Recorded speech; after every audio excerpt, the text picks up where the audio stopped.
Why does it hurt so much when the day breaks? Why does it hurt so much when the day breaks?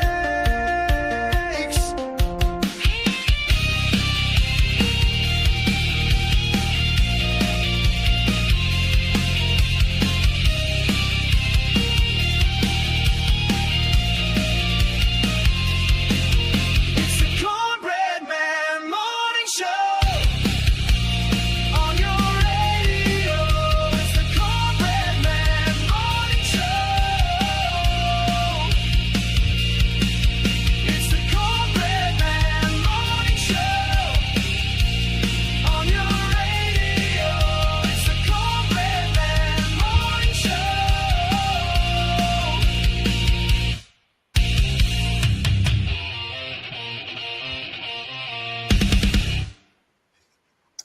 Oh, yeah, and good morning. Good to be here. Oops, let me get that turned off. I was turning off two other things. Storming here in North Georgia a little bit. Heard the thunder rolling this morning, as we used to hear on that country song, As the Thunder Rolls, a long time ago. So hopefully Wi-Fi will hold. Like I said, I've got to contact them today and make sure everything is as it should be. But it is good to have you here. Again, this is Thursday. No Rob. He'll be back tonight on the Cornbread Nation show. So it's the Cornbread Man Morning Show. We kind of a combined. I usually do Patriot Morning Show, and Cornbread is the MP3 side. We just combined them up this morning due to a couple things. And so it's good to switch things up some. Still the same morning show with me, just a different name. But it's good to have you here. I hope you had a good night. We had a good show last night, a really good show. Enjoyed that. Talking all sorts of things, medications, history, a little venting going on, kind of combined a lot of different things up, and that was a lot of fun. Pray for Rob and get some rest. Got some rest last night. Be ready to rock tonight on our Cornbread Nation show. We always look forward to that. And probably the last couple of nights, it's just been a lot.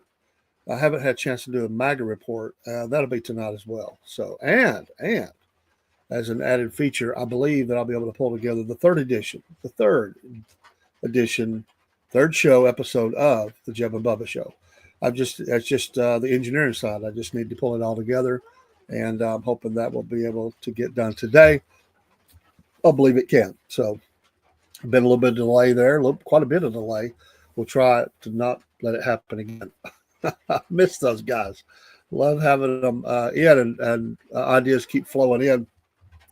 Another delay was I was thinking about adding in something. It'll be for the episode number 4. They're going to do their own version of news from the political side, and that are to be interesting to hear what those two knuckleheads have to say about the news. Well, this morning, as we look at birthdays on this June 26th at 6:06 a.m. Eastern Standard Time, Ariana Grande, 31 years old. God, it seems like she's been around forever. Seems like it ought to be older than that. And Jeanette McCurdy, 32. It was interesting that they had, a show together and then 1 year apart, and then a bad breakup, as you say. But they had a funny show. My granddaughter thought it was funny, and when you're got your kids and you watch a lot of stuff you didn't think you'd watch. So a really cool guy, Italian, bring it from the Italian side. Robert Davi. I used to love to listen to his show. I haven't got to listen in a long time. I'm not even sure if he still has it. 71 today. Great actor, but he's conservative, and I used to listen to his podcast a lot when I was out on patrol. I did a second job on patrol for security, and it was great to listen to Robert Davi. He's really interesting fellow, and he kind of gave you the insight on a lot of stuff, and that's really what moved me back. Him and one or two others was really what moved me even thinking about moving back towards podcast, was listening to Robert Davi. Derek Jeter today, the great baseball player, Hall of Famer, 50 years old. God, I do feel old.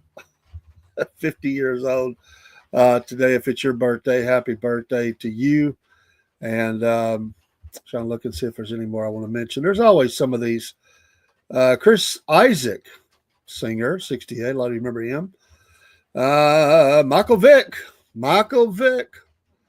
former Virginia Tech, Atlanta Falcon, Philadelphia Eagle, and yes, served time for the Dogs, not the Georgia Dogs, but the abusive Dogs. A lot of people never, ever forgive him. 44 years old today. We got to forgive. Just let it. Let God handle those things. He served his time, and it was bad, but got to move on. Don't let it eat you alive. That's what I always say. You let things like that eat you alive. But that's your birthdays today. There's probably a couple more I could mention, but Chris O'Donnell, 54. There's one we could mention today. But he, there's a lot today. There's a lot of influencers and stuff, and I'm not even familiar with them, and I'm considered a content creator. But there's all these now. They got all these YouTube and TikTok influencers. I don't even know who they are. I don't watch them, but nothing against them. They list their birthdays now, and I'm like, I don't even know who that is. Like, here's a YouTube star. Let's see. There's one, two, and just the ones that I pulled up, 3, 4, 5, 6. I mean, that's just in the ones I've looked at. 7, 8, 9, 10 YouTube stars, and I know 0. Of course, I'm an old guy. They're young. I have not a clue who these people are, but I guess I'm not supposed to. I don't know. I try to stay up to date on stuff, but I honestly do not know who those people are. So they're influencing somebody, but not me.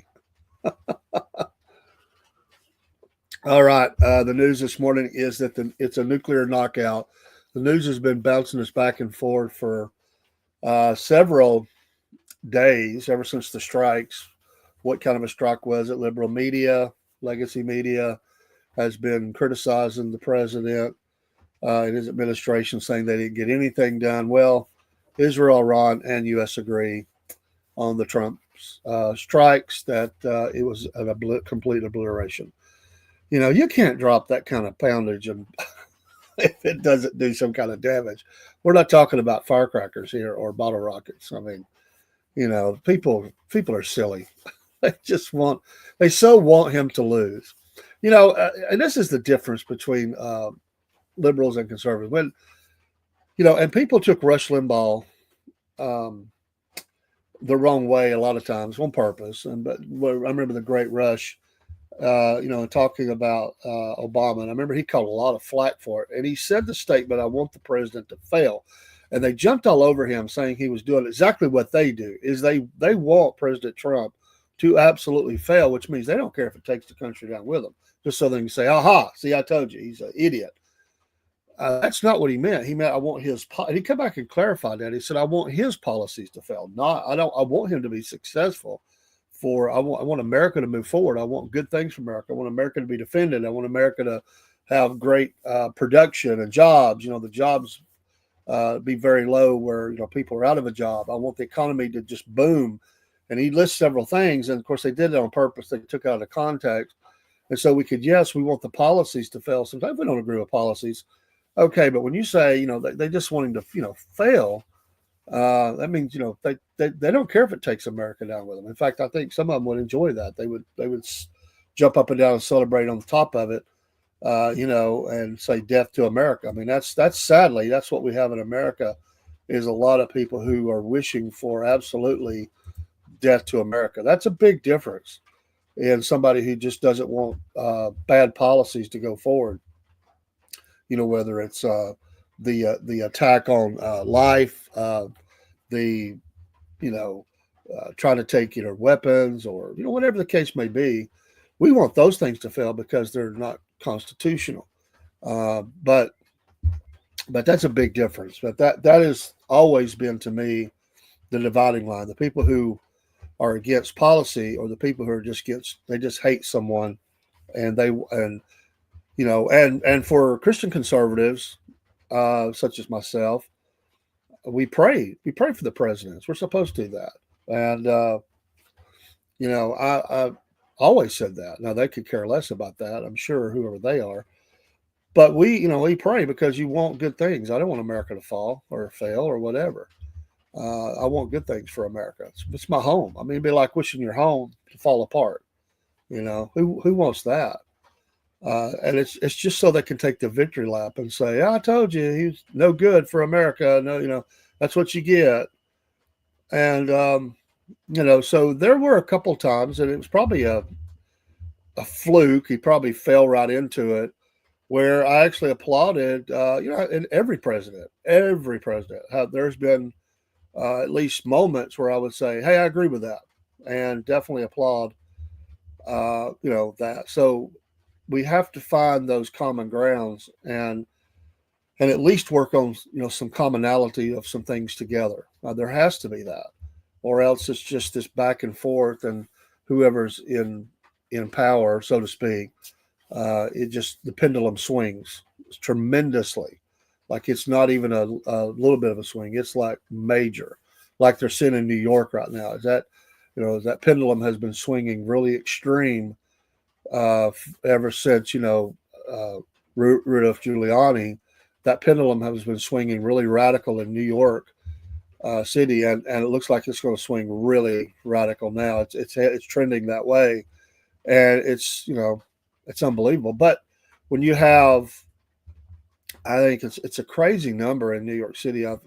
There's a number I may be wrong. It was either 64% or I think it was 64% of all voters in New York City are recent, to immigrants or something like that.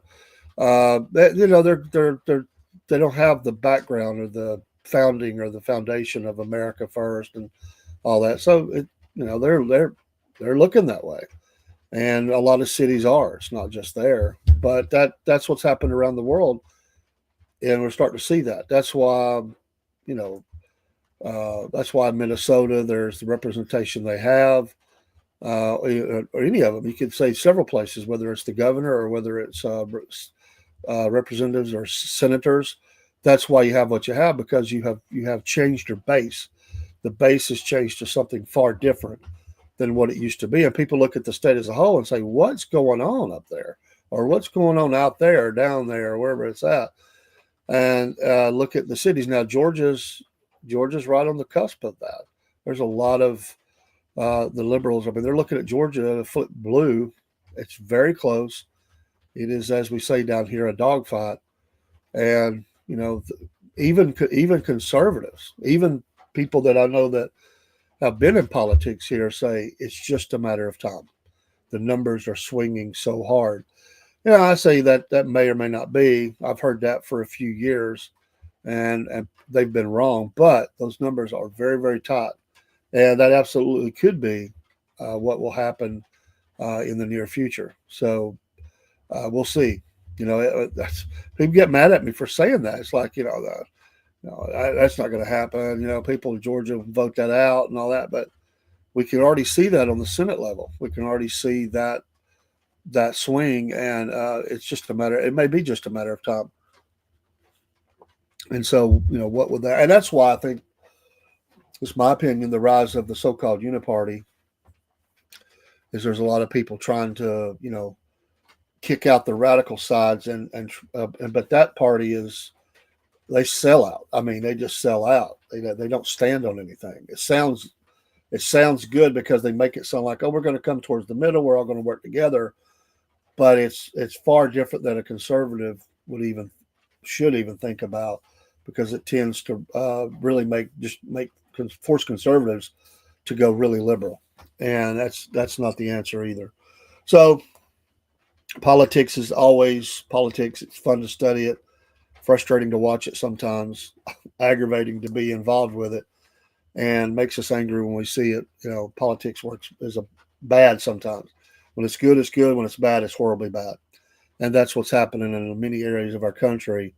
And people are, they're just, and some of these towns are flipping that are traditionally very conservative through a lot of policies, and we can see that in our area. Good morning, Jake. We can see that in our area where I live. Is there's those people who who have been moved into these mom, small towns, and they have flipped the towns uh, quite a bit. I didn't. Well, maybe Jake. I saw a little bit that they.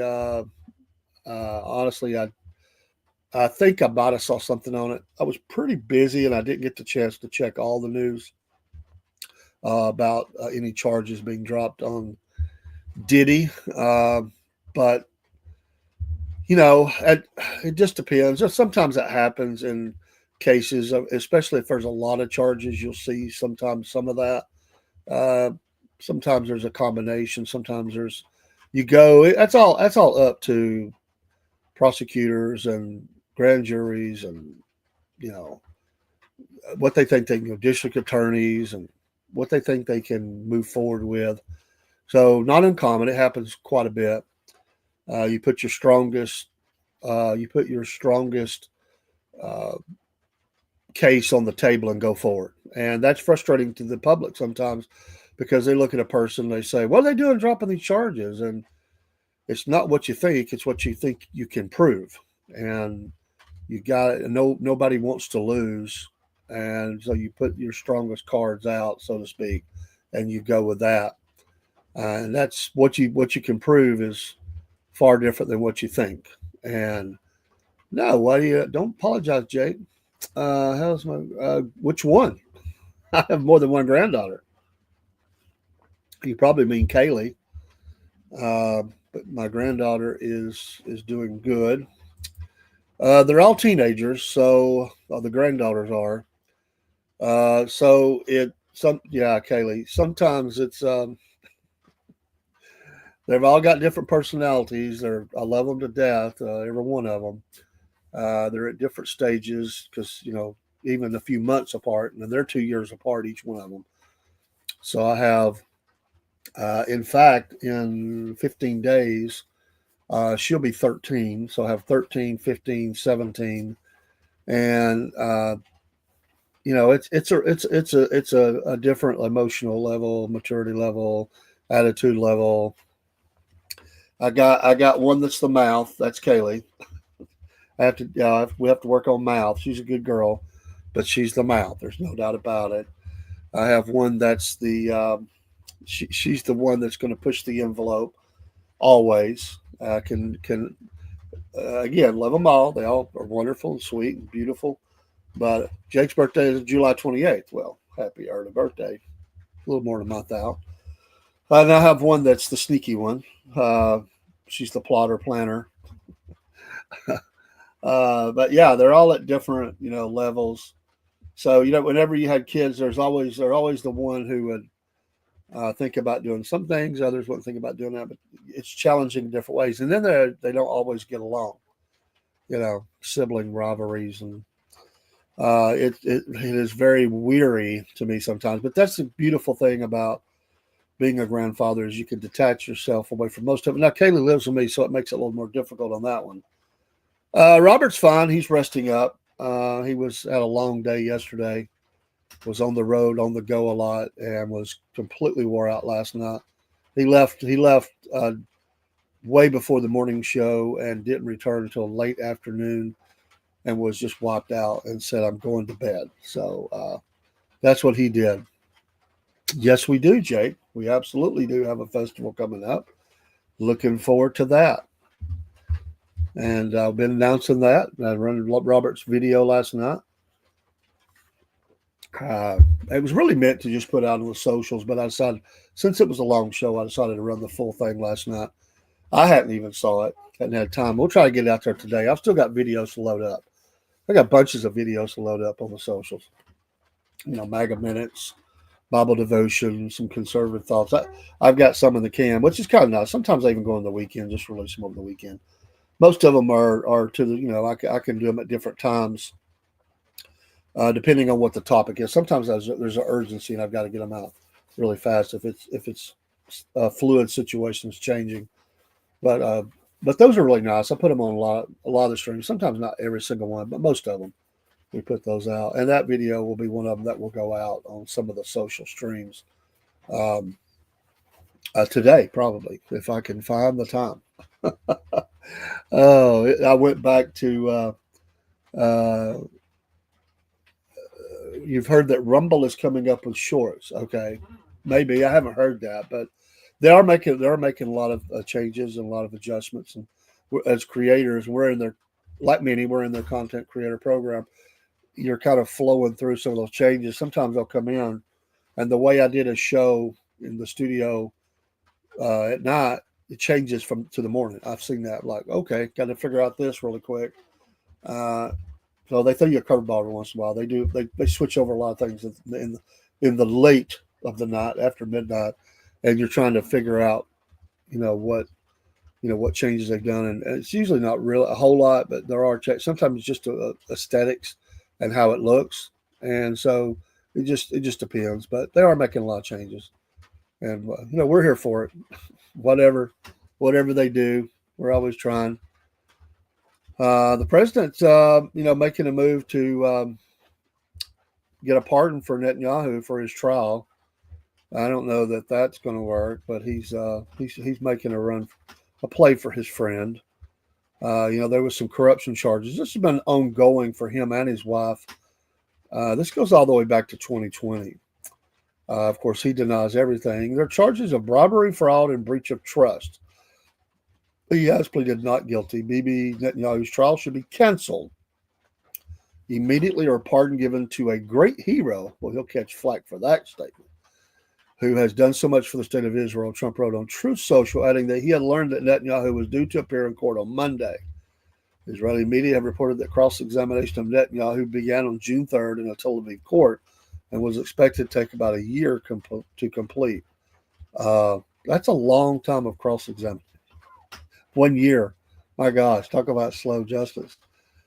Israeli President Isaac Herzog has the power to pardon Netanyahu, but has been quoted by Israeli media as saying that a pardon is, quote, not currently on the table, end quote.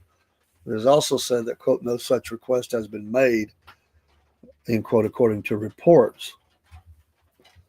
Trump extolled Netanyahu and said in his post, it was the United States of America that saved Israel, and now it is going to be the United States of America that saves Bibi Netanyahu.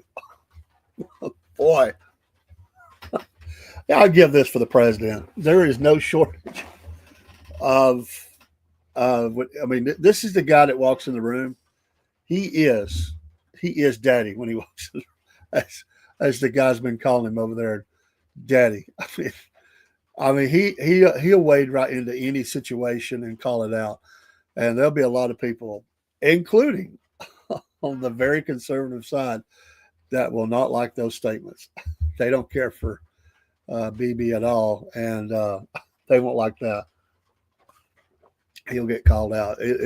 I'm sure that the liberal media and the liberal politicians today will be just attacking him over those statements. I didn't see them before I went to bed last night. He may have made, I don't know when these were posted, but I guess he's saying since we did the world a solid, Iran, check, just do away with that trial. He described the case as a witch hunt, and so we'll see. I'm trying to remember what all this was about. I think if I remember, it was things that they kept that they weren't supposed to keep as leader. If there's something, I'm sure some deal making and stuff that was going on. I remember hearing a lot about this case, but I haven't been attached to it for a while. But I knew it was still lingering out there. I wonder if he will tell. Ask the International Criminal Court to cancel out the war crimes that they're going to charge him with. I don't know if they already have, but they're going to. They're going to charge Bibi with war crimes at the Hague, and he may not be able to leave Israel for the rest of his life. I don't know.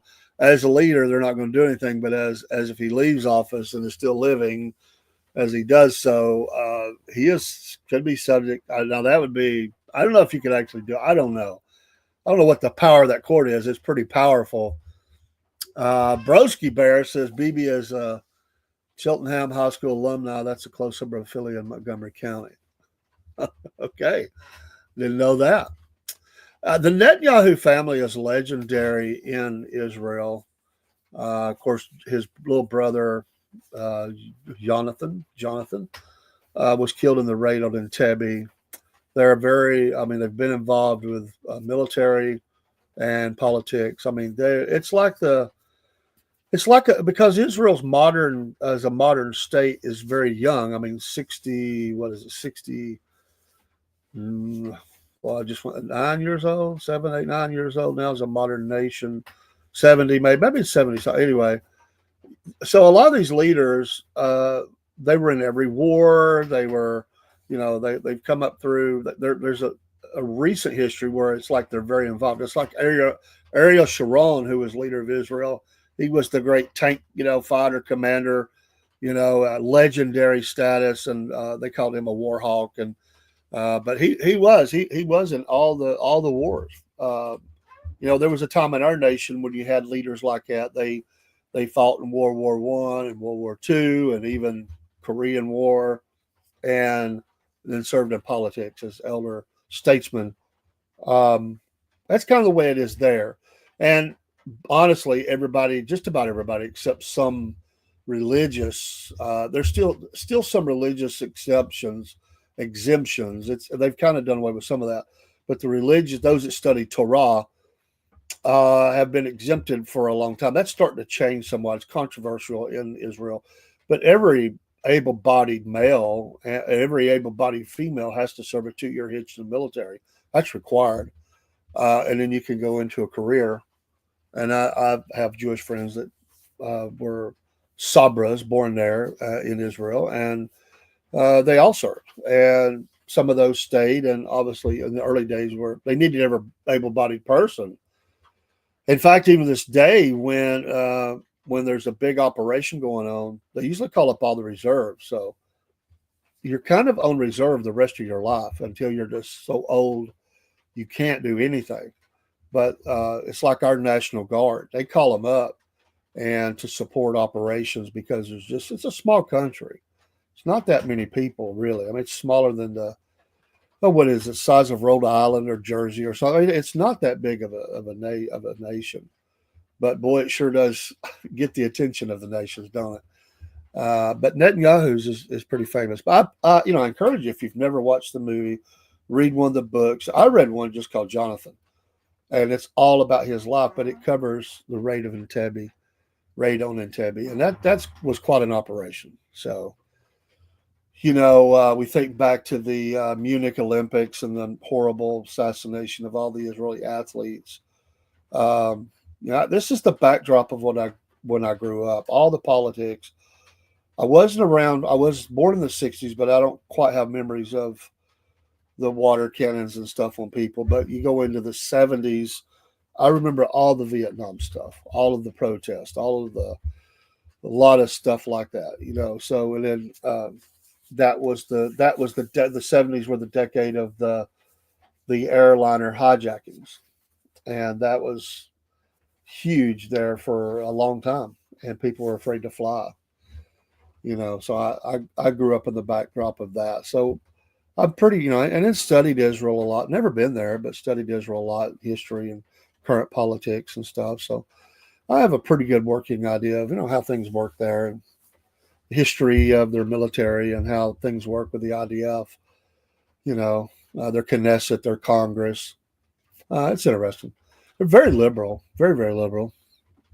And the thing I do like about Netanyahu is he can speak English as well as he can speak Hebrew. And that gives him in fact, he knows this guy, whether you like him or not, he knows more about American politics than some American politicians. He absolutely knows the ins and outs of American politics, the history of it, how things work. He understands that better than some of the lame brains we've got elected.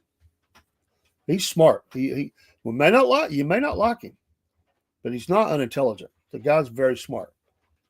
And I'll give you this: it's very hard to stay in power in Israel. The way their political structure is set up with all the different parties, we have like 2 major ones and a couple of smaller ones, maybe even 3. They've got like 30. and it's a coalition that keeps you in power. And the fact that he's been able to do that, which is a big part, is to the religious parties, his own party, which is conservative, the religious parties. But you can't do that alone. You have to make deals with these parties.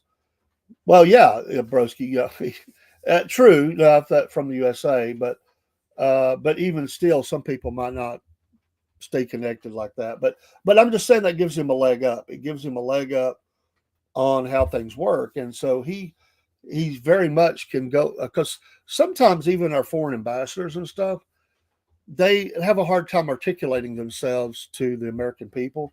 I think he understands that, so I think it gives him he connects well.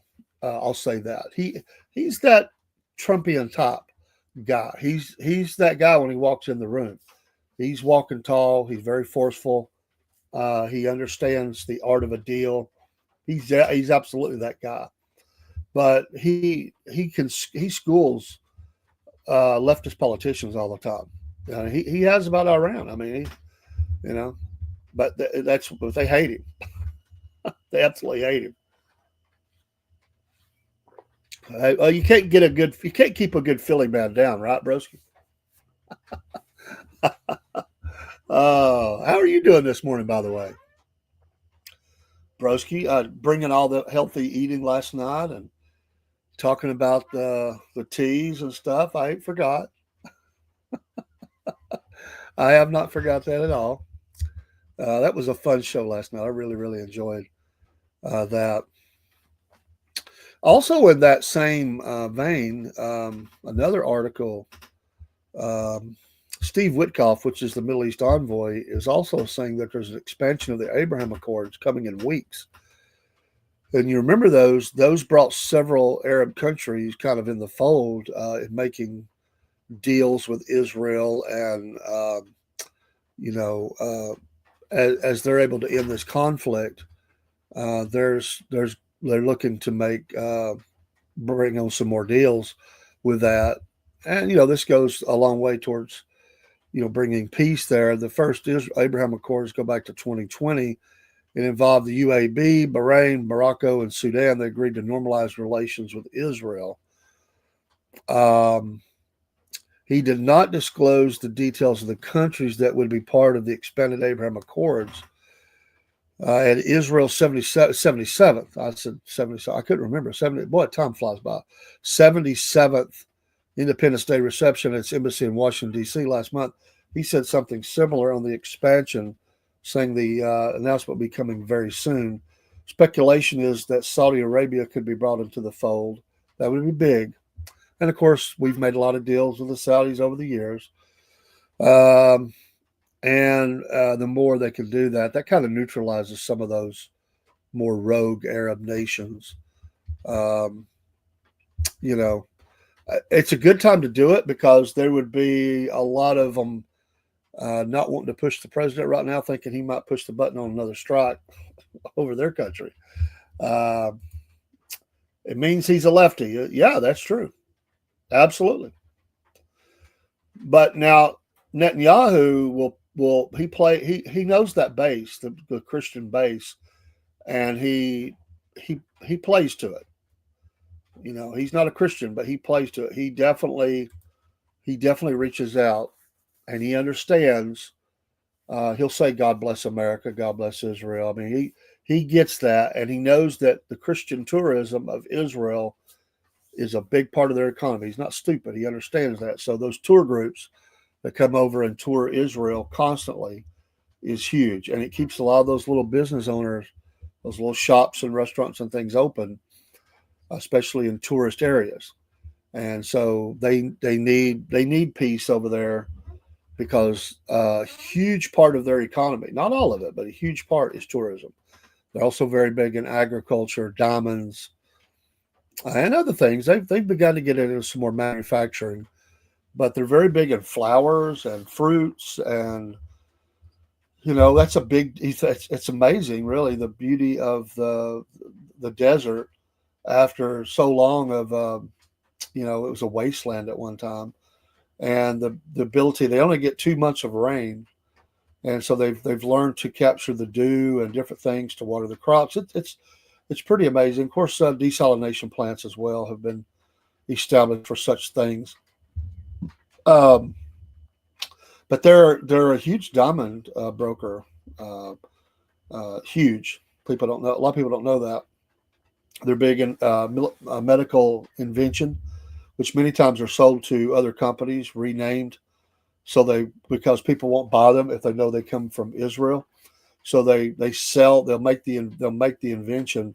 They'll sell it for big money out to other companies who rebrand it and make it theirs. So it's officially theirs, so they can rebrand it and people buy it, eat it up all day. A lot of your medical invention comes from Israel. A lot of people don't know that.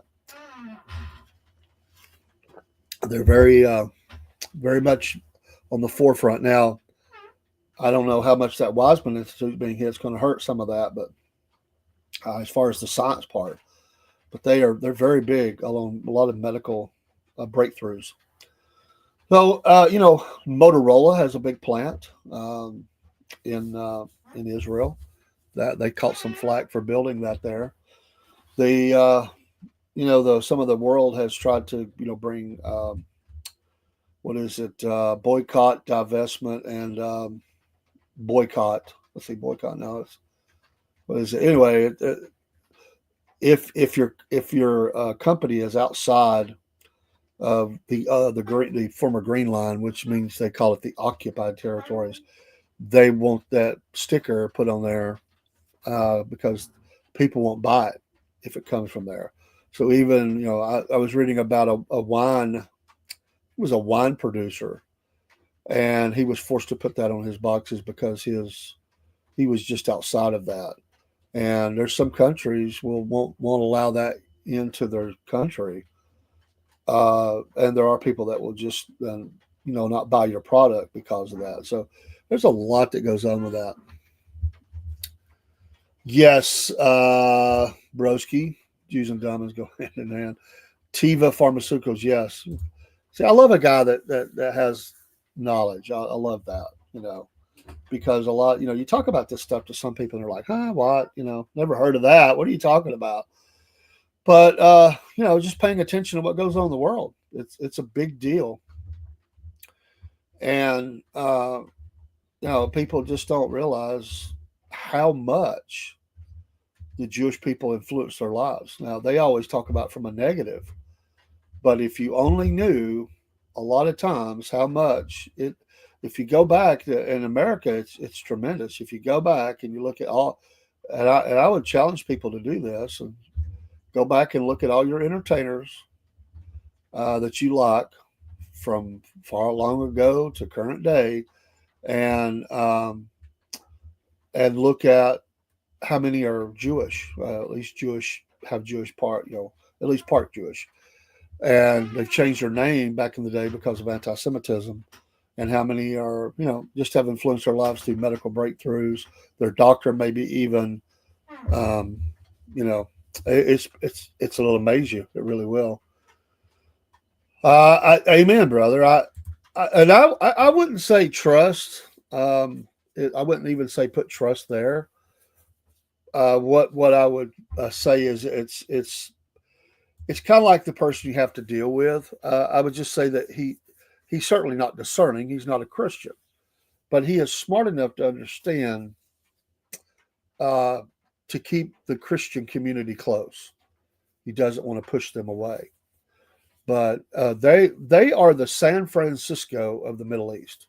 Absolutely, I can say that, especially Tel Aviv. Now, when you get over to Jerusalem, it's not Christian, but they're not going to allow certain things over there. The religious community is absolutely not going to allow that to march down the streets of Jerusalem. There'll be fights and stuff. But in Tel Aviv, there's a huge, those parades happen often. And you're, I mean, yeah, you are. It's a very leftist nation, very liberal, tremendously liberal, very, anti-Christian. In fact, more so because the religious, when you look at the kashrut and the kosher and all that, the religious parties have been able to hold on to citizenship, immigration, for a long time. And the Knesset ruled several years ago. They didn't want to allow anybody who has Jewish heritage that was called themselves a Christian or Messianic to be able to be accepted in as a citizen in Israel. That went all the way to the high court. They ruled in their favor, meaning the people who are, say, I'm Messianic Jew, or I'm a Christian now, but I'm Jewish. They fought that and won, but they still catch a lot of heat, and it's very they come after groups to kick them out of the country. A lot of my Christian friends have been kicked out of Israel over the years due to ongoing ministry and stuff like that. Hey, thank you, Tala. I hope I said that right, Tala. If I said it wrong, correct me on the Podbean side there. But it takes one phone call in Israel, one phone call. So everybody knows somebody that's in these departments, and you call somebody up and say, "Hey, I need Mr. Cordell. He needs to be removed. He's not a citizen. He's causing a stir over here. He's talking about Jesus and been handing out literature, and I think they're running a church service out of his apartment or something."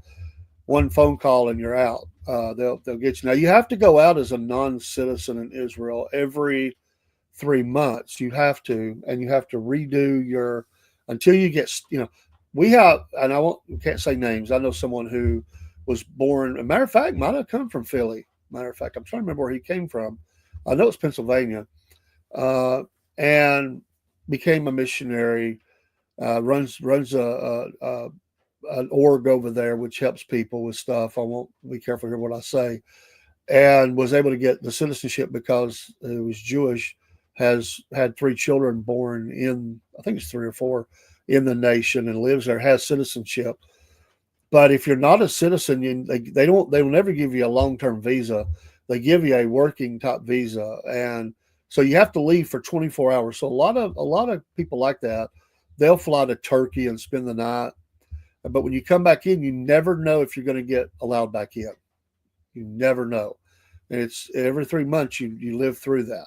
And they're very perceptive. They kind of sometimes know it's just, are you causing a problem? But they're going to start asking you a lot of questions.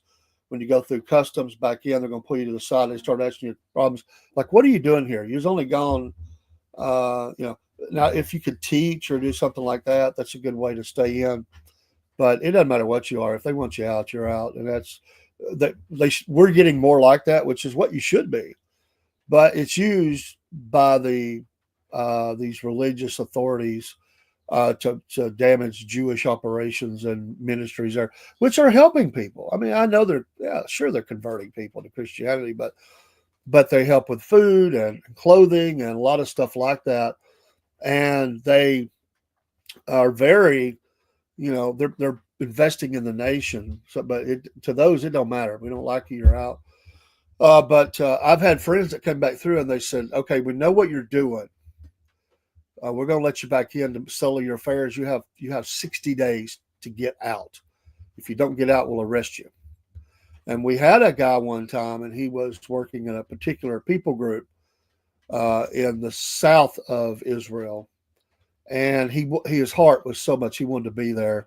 And so he went past his 60 days, and he stayed in the country. And he didn't want to leave the work. And people in America were telling him when they got communication with him, like, man, listen, you got to get out. When they find you, and they will eventually, you're going to be arrested. You're going to spend a long time in the Israeli jails.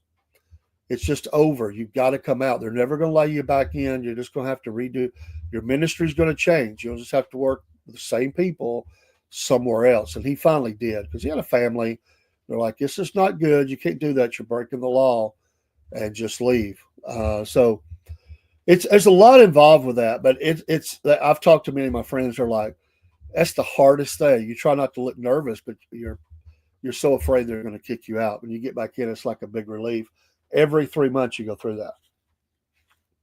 And so you got to build that into your model of expenses, because you've got to fly out to somewhere close by, spend the night, and come back in. And again, it's very difficult. Broski, I love Trump, but you'll never hear me be pro-Israel government or pro-Jewish or Muslim religions. Don't get me wrong. I love everyone. I don't hate. Well, me too, brother. I don't think we're dissimilar in that. I love everybody. I don't support those things. I have a burden, a scriptural burden for Jewish people, but whether they convert or not, I still love them. I love people, and I want to reach out to people. I take people as individuals, and I've stood on the porches of Muslims and Jews and uh, Buddhist and whatever you want to say, the different people groups, religious groups, and whatever, and learn about people. Just this week, I've been working at work with some people that are Kurdish and learning a lot about their culture and their foods and getting their perspective as they've. Some have been here in America a long time, citizens. Others are recent. They're not citizens, but they're here. They have been married and now they're in the community here and going to work, and getting their paperwork all straight, coming to work. And so we do. We do. If I start drinking that tea you're talking about, we'll have even more in common, right?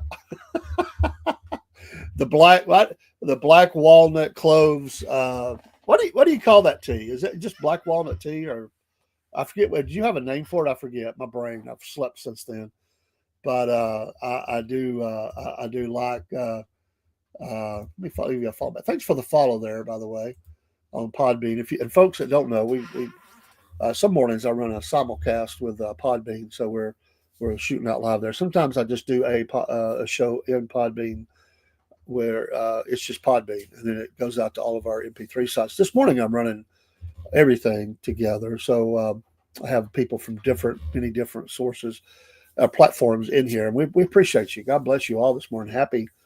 Um, happy Thursday. Guys, the week is going by really good. Um, yeah, you steep the black walnut hulls in cloves. I'm gonna do it, man. I'm gonna do it. I told you I'd do it. I'm a man of my word. I'm gonna see because you said I'd be a new man. My gut, I'd be a new man. I like cutting up you. You're awesome. I'm so glad you stumbled into our channel or however you found us. I don't know, and you've been a real blessing. I love having you here, man. You're right. You're our kind of people, and I love that you're here. And again, we love people. So unless people are ugly, I can handle disagreement if they're ugly. I don't want that. But as long as somebody will have an IQ above 30 and will talk somewhat coherently without being attacking, I'm usually in. It can be less than 30. I've talked to enough politicians to know that I've dealt with some that are less. That's mean. I shouldn't say that, but oh my goodness, But it'll be interesting to see what nations they do combine up with and pull in these Abraham Accords. Uh, I will say this for the president: he is the art of the deal, and he brings in a lot of business for America, and that's a good thing. Representative Thomas Massey was also in the news yesterday. He's wanting a ceasefire with the president. They've been going at it pretty good, and there is something interesting because he's up for reelection, and the president has said, "Vote this clown out." And there's a guy he wants to run, and he said, "I won't run." This is interesting. I forget the gentleman's name. He said, "I won't run unless I get the Trump endorsement." And he said flatly, in this district, if you don't have the Trump endorsement, you will lose. Massey will win.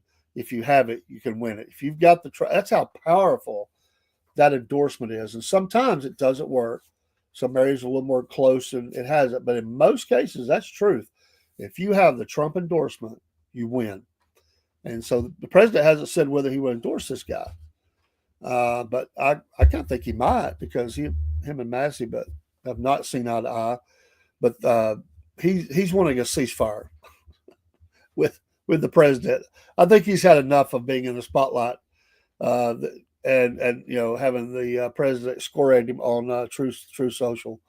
We've never had another time in political history that I know of where a president has used those things to because usually they like to hold on to those communications from a president and craft them and put them in a certain format. Well, Trump just blown that up, and they tried to shut down his Twitter. He just said, "I'll start my own," and so he has this platform that he goes on to, and blast people. He just pulls out his phone and goes to work. That's most unusual. And I suspect going forward, we'll probably see a lot more of that because now he's kind of broken the unwritten code on that you don't do that. He doesn't care. He breaks those codes up. And now he's got Truth Plus. He's building into more media.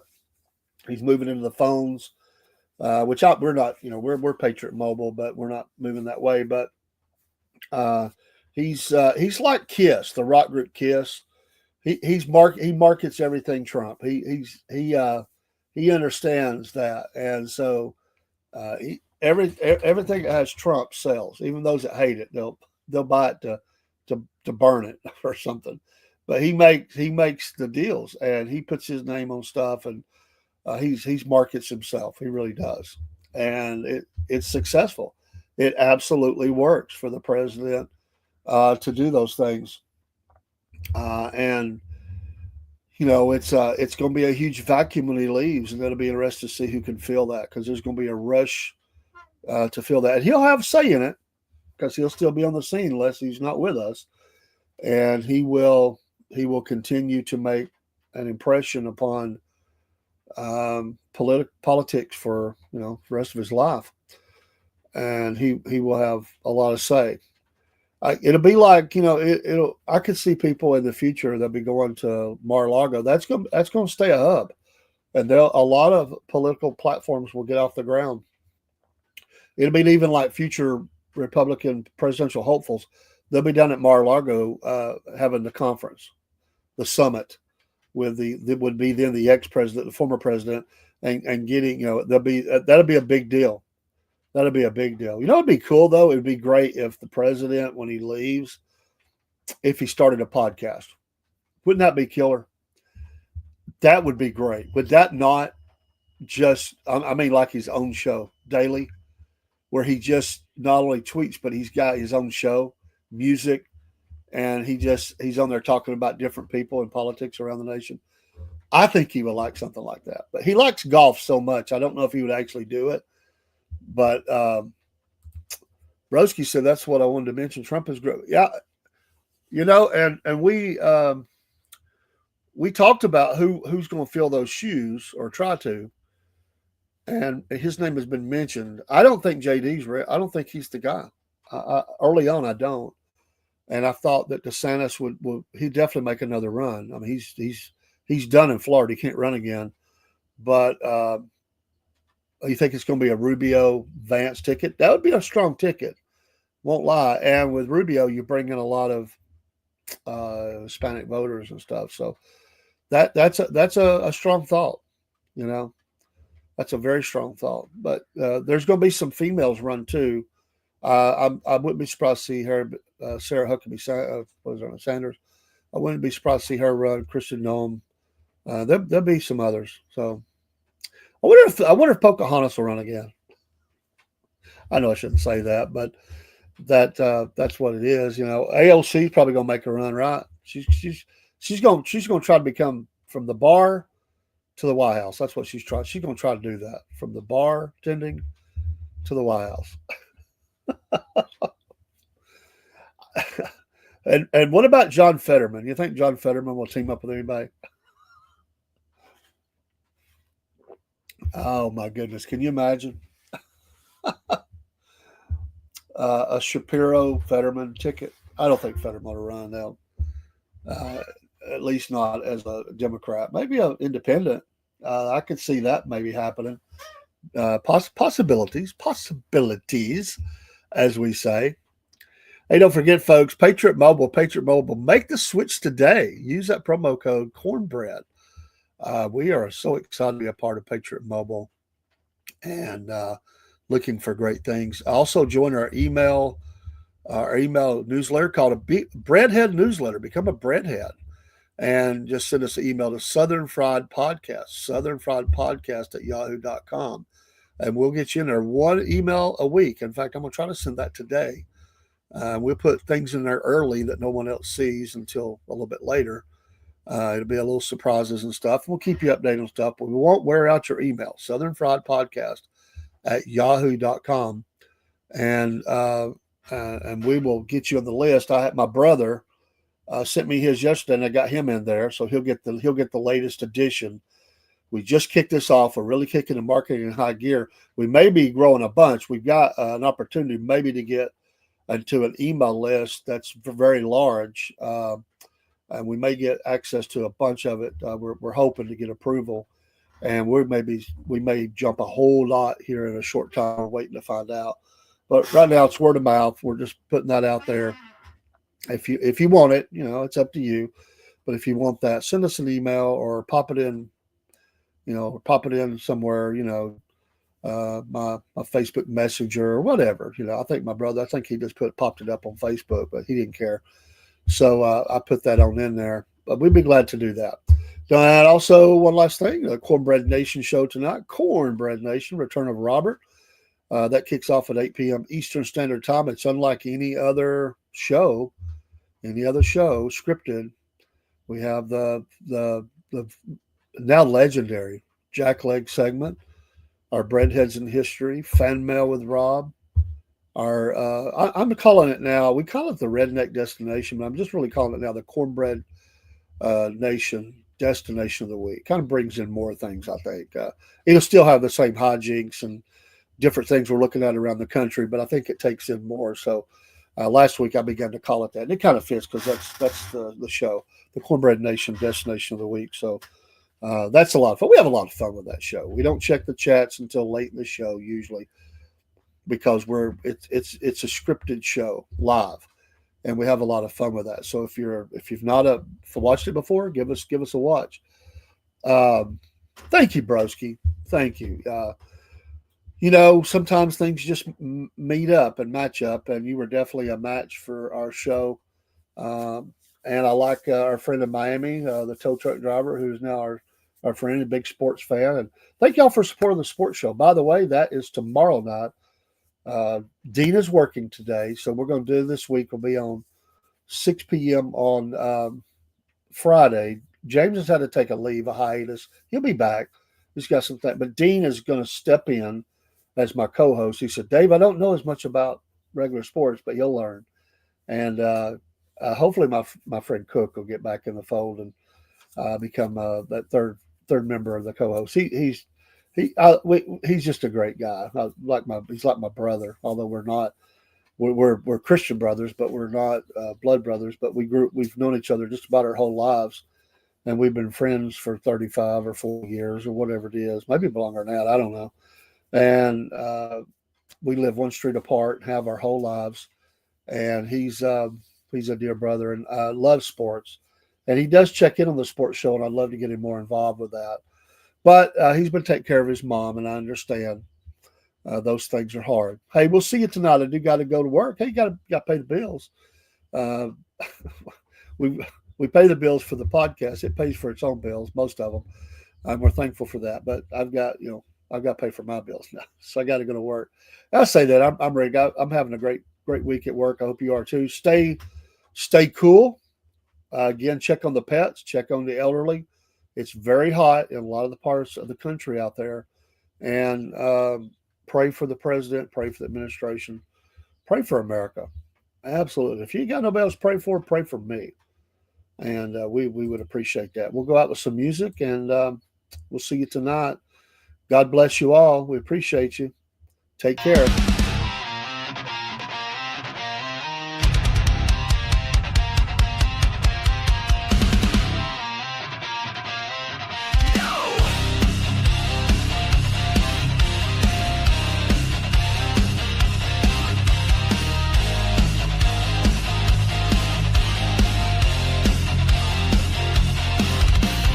Up all night, knee deep in empty bottles.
Why does it